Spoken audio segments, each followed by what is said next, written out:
ആയുർവേദം എന്ന് പറയുന്നത് അങ്ങനെ വളരെ കോംപ്ലിക്കേറ്റഡ് ആയിട്ടുള്ളൊരു ചികിത്സാ പദ്ധതിയല്ല. ഒരു കാലത്ത് ഇത് കൈകാര്യം ചെയ്തിരുന്ന ഇവിടുത്തെ അമ്മൂമ്മമാരാണ്, മുത്തശ്ശിമാരാണ്.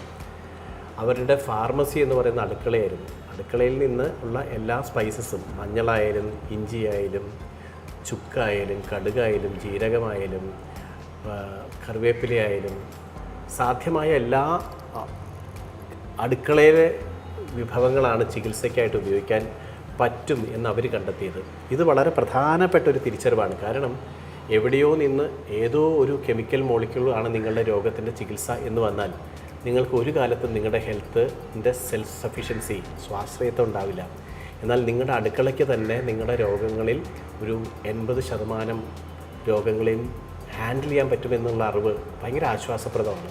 അപ്പോൾ ഈ തരത്തിലുള്ള ഒരു ജനകീയവൽക്കരണം, ജനങ്ങളോട് ഈ നമ്മളെ നിത്യജീവിതത്തിൽ കാണുന്ന വസ്തുക്കൾക്ക് ഇത്രമേൽ പൊട്ടൻഷ്യലാണ് അത് രോഗങ്ങൾ മാറ്റാൻ എന്നുള്ള അറിവ് കൊടുക്കാൻ സാധിച്ചാൽ ആയുർവേദത്തിൻ്റെ പോപ്പുലാരിറ്റി വർദ്ധിക്കും. അപ്പോൾ വൈദ്യനടുത്തെത്തും മുമ്പേ അടുക്കളയിൽ നിന്ന് തന്നെ രോഗത്തെ മാറ്റാനുള്ള ശ്രമം നടക്കും. ആഹാരം, ഉചിതമായ ആഹാരം എന്ന് പറയുന്ന സ്വസ്ഥവൃത്തം, രോഗം വരുന്നതിന് മുമ്പ് മനുഷ്യൻ എങ്ങനെ ജീവിക്കണം എന്നുള്ളതിനെക്കുറിച്ചുള്ള അറിവുണ്ടാവാൻ തുടങ്ങും. ഈ അറിവിനൊക്കെ എന്നും പ്രസക്തി